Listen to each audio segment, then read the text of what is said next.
Hello everyone. First, I would like introduce myself. My name is Rima Samanta and my student number is 84. And I would like introduce our lecturer's name. Her name is Sangayu Isnum Harani SSM Hum. I'm studying at English Department, Faculty of Arts, Udayana University. And this is my final project. The topic is types of interpreting from theory of interpreting. I will start talk about what is interpreting. Interpreting is interpretation and oral translation of any thought or expression from a source language into a target language. Then now I will start talk about the topic, types of interpreting. All interpretation relies on conveying information from a source language into a target language. But there are multiple ways this is achieved, and the best method for interpretation will depend upon the needs of the speakers and listeners. And there are more than one methods may be used. First, simultaneous. Second, consecutive. Third, whispered. Fourth, relay. And fifth, liaison. So now I will explain a little bit about 5 methods that can be used. First, simultaneous interpreting. Simultaneous interpreting, aka simultaneous or concurrent translation, is where one or several speakers make a speech and one or two interpreters simultaneously reproduce the same speech or presentation in the language of the listeners. Two interpreters usually work in each booth for the same combination of language and interpret as a team by alternating every 25 minutes. There are occasions when this kind one-way interpreting is not possible because there is more than one passive language or speakers and more than one native language or interpreters. In this case, relay interpreting is used, where the interpreters do not interpret from the original language of the speech, but do so from an interpreted language which serves as a link between the original and target language. The target language that is used between the original and the target language is called the pivot language. Simultaneous interpreting is used in Congress, international events, or etc. In order for this interpreting to work correctly, it is necessary to have audiovisual equipment made from audio booths, wireless receivers, speaker systems, microphones, monitor, and a sound technician who will coordinate the correct operation of each of these components.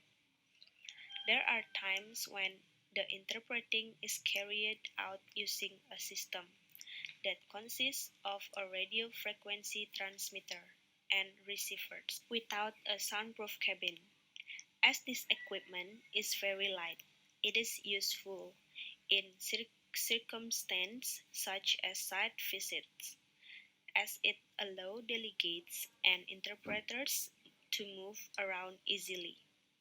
However, it can never substitute the role of a booth during a conference, as it does not block out sound interference.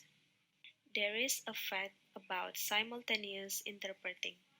The introduced and the first use of simultaneous interpretation using electronic equipment was a part of the Nuremberg trials.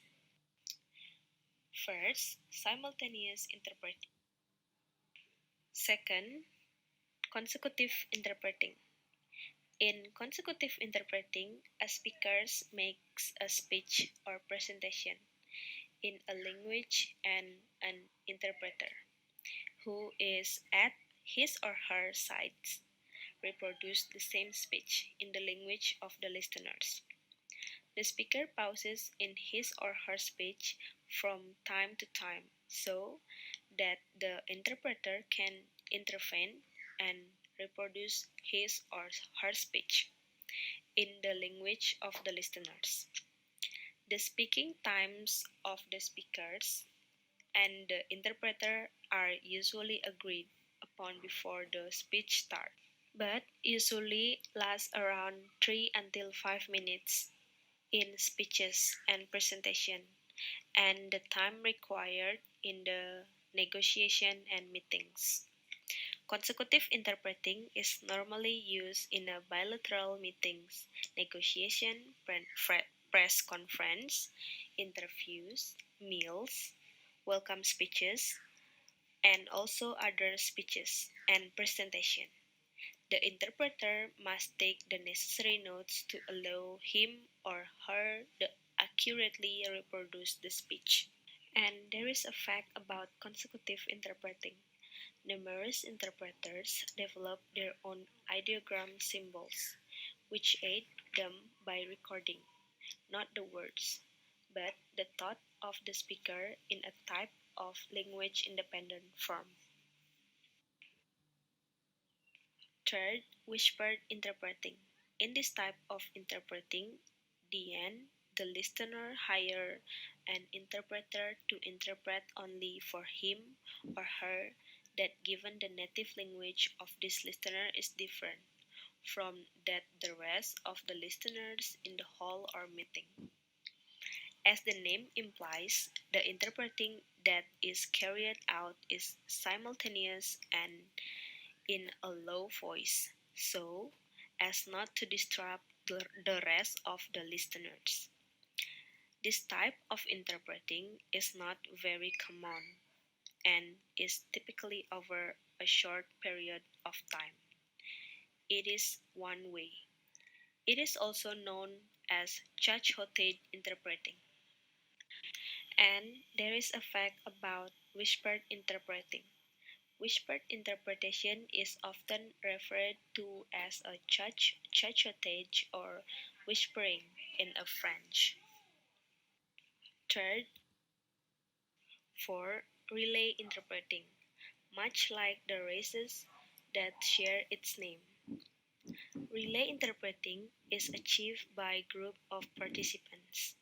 A source language interpreter transfers the message to a group of interpreters who have the language in common and who each speak another language as well. One at a time, this interpreter convey the message to their respective audience.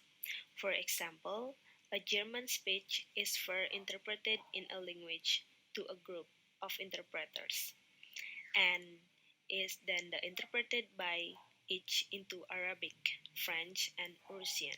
And there is a fact about relay interpreting. Relay interpreting is proving to be a great aid to monolingual speakers of language of limited diffusion.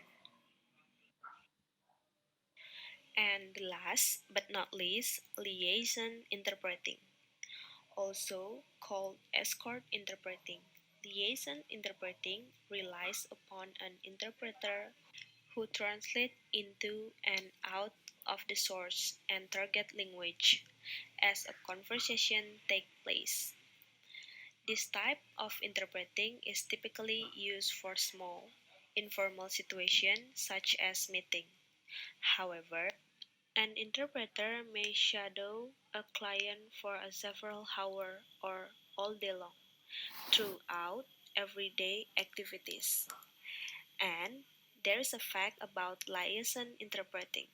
Liaison literally means communication for establishing and maintaining mutual understanding and cooperation. Thus, all interpreters truly function as liaison interpreting. And that's all explanation about types of interpreting. Thank you for watching, guys, and also thank you for www.fib.unut.ac.id. Yay!